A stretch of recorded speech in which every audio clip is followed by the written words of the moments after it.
So, greetings. In this video, I wanted to make a little update or provide additional infos about Ancestral Commander Warcry Corpse Explode Poison Dude. And yeah, what I'm farming at the moment, all the good stuff. It's like covering several topics. If you want the solid, more basic information, I got some videos on my channel for that too, a full guide and all the good stuff. And this one, I wanted to cover a little bit more how you can min-max a little bit around, depending on the content you play or like. That's the thing. You cannot take a build template and just do everything perfectly with the same setup or gear or etc. That's the case for every build. You can use some Mana Forge Arrow build, for example, and you can have a tanky version of it or a very quick version of it with good coverage and explosions, or something that is good for deep delving or something like that. There are several options you always have with some gear or gem swaps, and I wanted to cover that stuff a little bit more. So what I did in the past days, I delved a little bit. Like, a little bit is good. I'm down at 1008 deaths on this character. Like, I dig pretty deep. This is the highest death, or deepest death, however you want to call it, in character that's not a strength stacker or mana stacker. Like, aside from stacker builds, that's the deepest at the moment. So I'm pretty proud about that one. But at this point, I feel like I want some major upgrades on top of it to deal with the incoming damage. Like, at this point, at 1k, it's getting tough in terms of map mods and all the good stuff. I want something like a Mage Blood included, or some Endurance Charge Ring, or Endurance Charge Wood Corruption, stuff like that to melding to increase my max stress. All those things to increase my survivability even more for going even deeper. So I'm basically gear capped at that point. I might brute force myself to 1.1k, something like that, but it's getting tough at this point. Like, up to 980, I had no issues, but after that, it's getting harder. It's getting harder. So to farm currency, I changed my mapping strategy. I got some Abyss stuff rolling at the moment with basically farming Abyss jewels. Like, got 4 with to guarantee corrupted 5 to 6 random mod jewels and increase the chance to gain or to drop Abyss jewels. I got some perfect rolls with 25% and many random things I got in my stash. It was like 21, 16%, whatever. So it's not min-max in any way, but it's dropping me like over 30 corrupted jewels. Like, this is one stash step. With like, I just slap everything in a one divine folder. I will fill up the next one, and once this is full, I lower the price of these to 100k or something like that, and down to like 50 at some point. I don't feel like it's worth selling them, and I think Hypnotic is the worst in terms of selling, because rarely any caster use Abyss jewels, maybe one in a build, but some attack stacker or minion builds love those Abyss jewels. So that's my strategy for the moment. Just slap everything in here. If I get 30 plus per map, like, one of them is worth a divine, most likely, or maybe 50k or something like that. Depends a bit. So the strategies in terms of content I ran with that are vastly different. This one, Nico with deep delving, requires a lot of defense, and the strategy, like just a normal solid character, and maybe you want a little bit more speed or stuff automated. So for that, I made a few changes on my gear. So this is a pair of glove I use for mapping at the moment. If I run a lot of maps, don't care about endgame boss content. Like I can still use them for tier 17 bosses, no problem. But for Ubers, I would probably use a different pair of gloves, and for deep delving as well. But this one grants me extra explosions. That's kind of nice. And I got a weapon swap as well. I got the obliteration one with a well-known shield I used.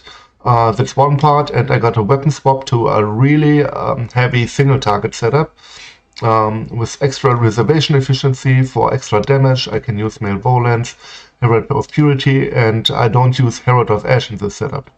In Deep Delve, I don't need Herald of Ash for clear or something like that. Like, it's totally unnecessary.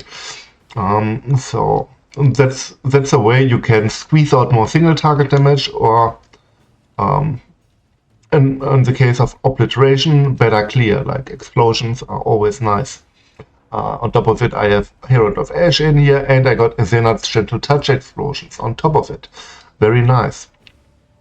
So for mapping, I also use Corpse Walker. I like to use them from time to time.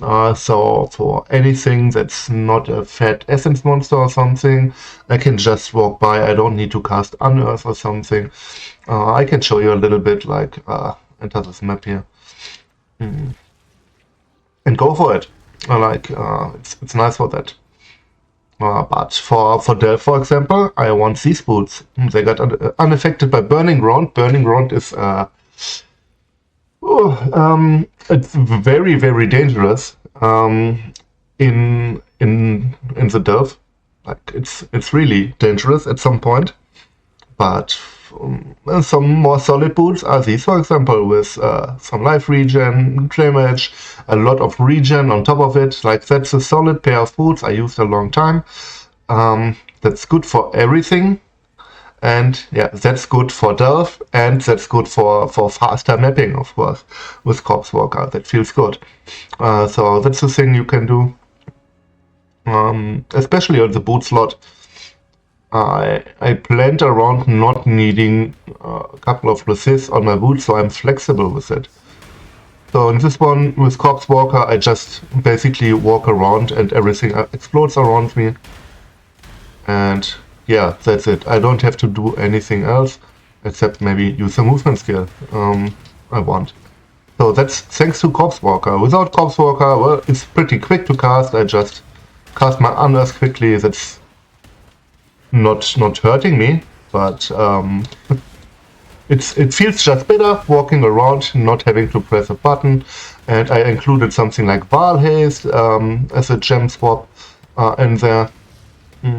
I have it already included when I weapon swap. I don't use Val Haste in my main setup, but while mapping, you might want a little bit more extra movement speed. And yeah, that's basically it's an auto bomber style. I just walk around, and here's a rarer monster. I can use a Unearth, and yeah, like one pop, and usually stuff dies from the poison, maybe two. I got Delirium up as well, and yeah, that's it basically. Okay. And in terms of mapping strategy, the cool thing is I use the Scarab that it also spawns a little boxes you can have, like these hordes, and those can include, again, jewels, which are corrupted, like guaranteed in my setup. And I got like 2 divines out of those hordes, and on this build I open them automatically. I don't have to do anything. That's the most annoying thing about the Scarab. You need to click everything, and yeah, more jewels here.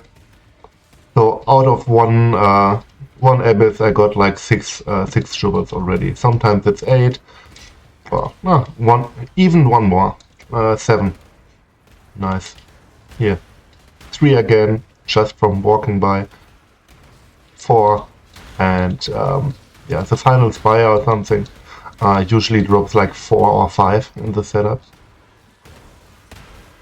Very, yeah, that's my setup. I just walk around. I barely have to do anything except I need single target. Then I use Desecrate, which has like the fastest cast time in the game in terms of skills as a base. That's not instant.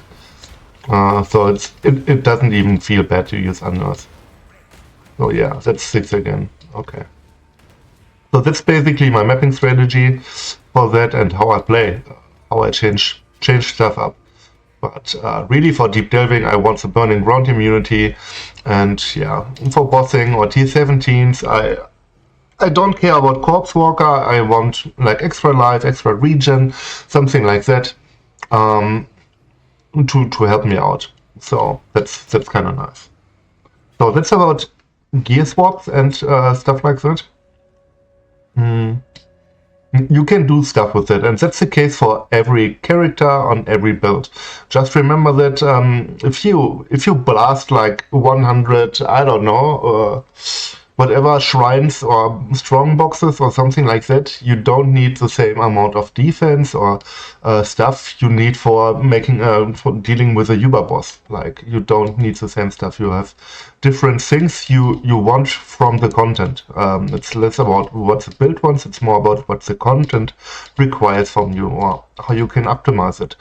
And yeah, that's something you can deal with.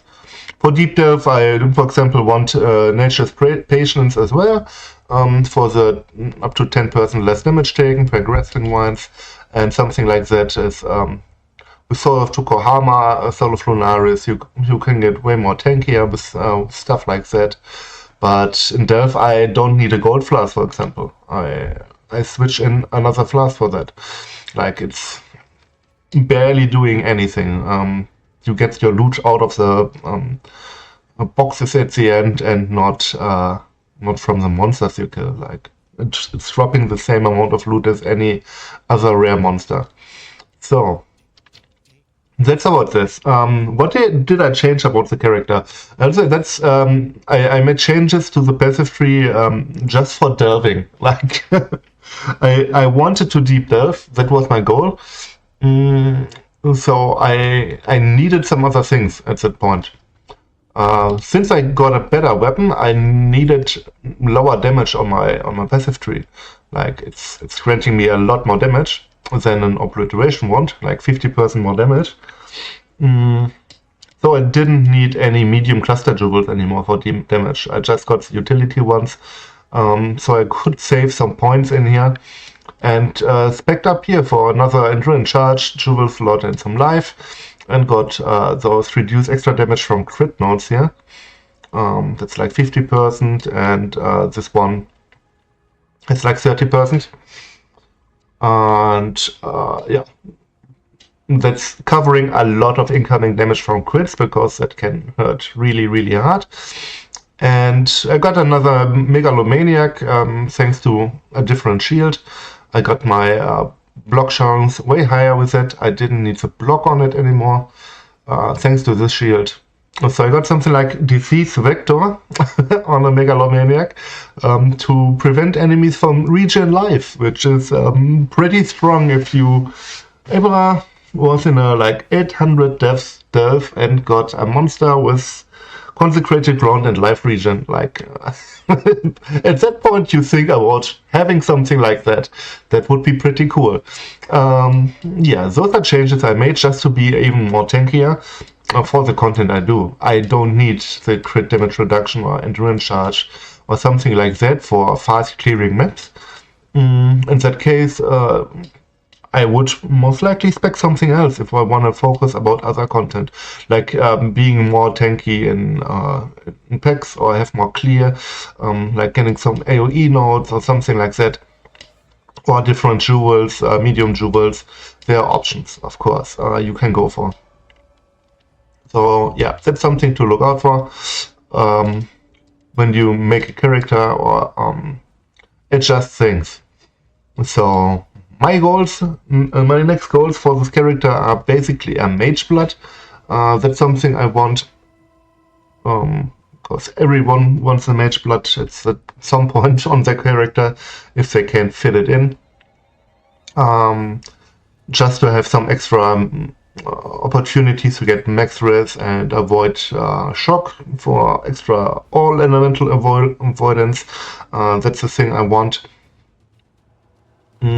like a lot of utility from it, and another step would be a ring with a synthesized mod with maximum endurance charges. And if I got this one, I would probably copy that one with Calandra's Touch to get another endurance charge from it, and remove Ming's Heart. That's granting me, like, if I remove this, it's like over, around 500 life just removing it. And if I got a ring with 100 plus life, that's granting me a total of like 800 life or something, which is a lot of max hit HP for me.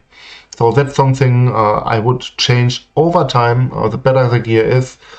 But that's not meaning that my other setup was bad. I paused it earlier.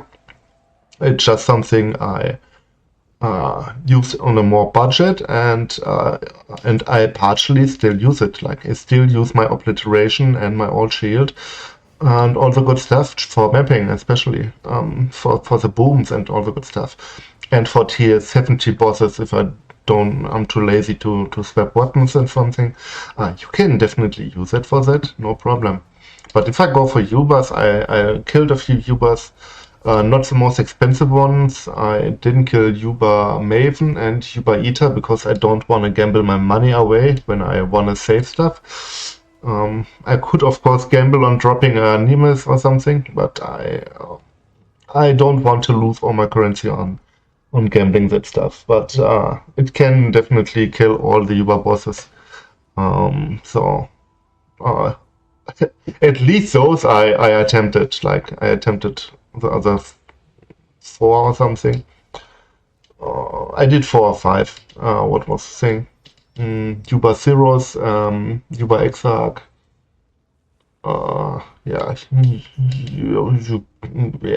Uber. I don't know. I did most of them.